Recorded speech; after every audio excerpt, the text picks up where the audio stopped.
మనమందరము మేఘముల మీద ప్రభువునొద్దకు ఆయన ప్రత్యక్షం ఎక్కడ ఆకాశ మండలంలో ప్రభు ప్రత్యక్షం అవుతాడు. ఎప్పుడైతే ఈ నాశన పాత్రుడు 3.5 ఏళ్లకు పోయి యెరూషలేములో దేవాలయంలో కూర్చుంటాడో వచ్చేస్తాడు. అప్పటికి వాడు అక్కడ ఎంటర్ అవుతాడు. బోరం రోగిద్ది, 7వ బోర కడబోరం రోగిద్ది, వచ్చేసే ఉంటాడు. అక్కడ అక్కడ ప్రత్యక్షం అయ్యాడంటే ఇక లెగుస్తా, సమాధుల్లోంచి లెగుస్తానే ఉంటాడు. ఇక టప్ప మొత్తం ఆదాము మొదలుకొని మృతులైన వారందరూ వరుస క్రమంలో తమ తమ వరుసలోనే బ్రతికింపబడుతురు. వరుస క్రమంలో లెగుస్తారు. ఒకవేళ ఆయన రాకడికి బై లక్ సజీవులంగా ఉన్నామనుకో, కొద్దిగా ముసలోళమై ఈ బాడీ మారిపోయింది,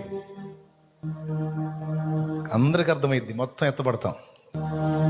యేసు రక్తములో కడగబడి పరిశుద్ధపరచబడి మారు మనసు పొంది పాప క్షమాపణ నిమిత్తం బాప్తిస్మం పొంది ఆ గడియ వరకు నజరేయుడగు యేసే క్రీస్తు, యేసే నా ప్రభు, యేసే నా రక్షకుడని విశ్వాసంలో స్థిరంగా నిలిచి ప్రభువుని సేవించిన భక్తిపరులు ఎల్లరూ కూడా ఎత్తబడే అద్భుతమైనటువంటి క్రీస్తు ఆగమన శుభవేళ.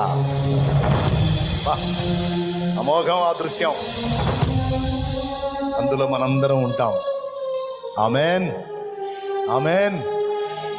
ఈ మధ్యలో యేసయ్యను వదిలిపెట్టి ఇంకో దానికి పోయావు అనుకో, పొరపాటును కూడా ఎత్తబడవు, విడవబడతావు. కన్ఫర్మ్.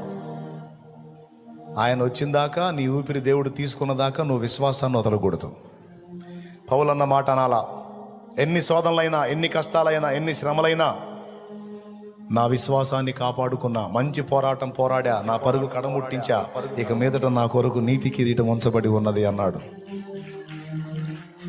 క్రీస్తు విషయమై సంతోషం, ఆనందం, సమృద్ధే కాదు, కష్టాలు కూడా పట్టడానికి ఫిక్స్ అయిపోవాలి. శ్రమలు అవసరమైతే శ్రమలు కాదు, ప్రాణం పెట్టడానికైనా మనం సిద్ధమైపోవాలి.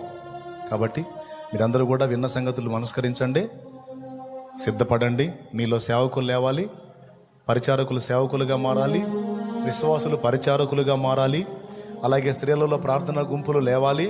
ప్రతిదినం దేవుని సన్నిధికి వచ్చి ప్రార్థన చేయడానికి మిమ్మల్ని మీరు ప్రతిష్ఠ చేసుకోవాలి. ప్రతిదినం దేవుని ఆవరణలో కనపడడానికి అవకాశం ఉన్న వాళ్ళందరూ కూడా ప్రయత్నం చేయాలి. ప్రార్థన, క్లుప్త ప్రార్థన ముగింపు. సర్వాధికారి అయిన మా తండ్రి, సర్వోన్నతుడు ఒక దేవానికి స్తోత్రాలు, వందనాలనైనా. మీ దాసుని ద్వారా మాతో మాట్లాడిన ప్రతి మాటను బట్టి మీకు వందనాలు చెల్లిస్తూ ఉన్నాం ప్రభువా. మీరు అక్కడ ఆసన్నమై ఉన్నదని ప్రతి ఒక్కరూ గుర్తించి సమయమును పోనివ్వక నా తండ్రి నీ చిత్తాన్ని నెరవేరుస్తూ భారము కలిగి అడుగులు వేయడానికి ప్రతి ఒక్కరికి కృప దయచేయండి నాయన. విన్న ప్రతి మాట ఒక్కొక్కరి హృదయాల్లో నూరంతులుగా ఫలించేటట్లుగా చెయ్యండి ప్రభువా.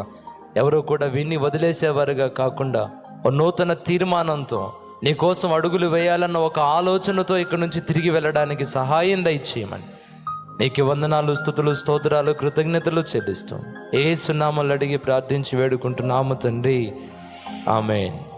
మన తండ్రి అయిన దేవుని ప్రేమ, ఆయన ప్రియ కుమారుడును లోకరక్షకుడునైన యేసుక్రీస్తు వారి దివ్యమైన కృప, పరిశుద్ధాత్మ దేవుని యొక్క అన్యోన్యత సహాయ సహవాస సమాధానములు సమకూడిన మనకు సకల పరిశుద్ధులకు సార్వత్రిక సంఘం అంతటికి సదాకాలము తోడే ఉండి నిత్యంతములో చేరు పర్యంతము నడిపించును గాక.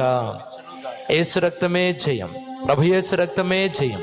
యేసు నామమునకు సంపూర్ణ విజయం కలుగును గాక. హల్లెలూయా, హల్లెలూయా, హల్లెలూయా.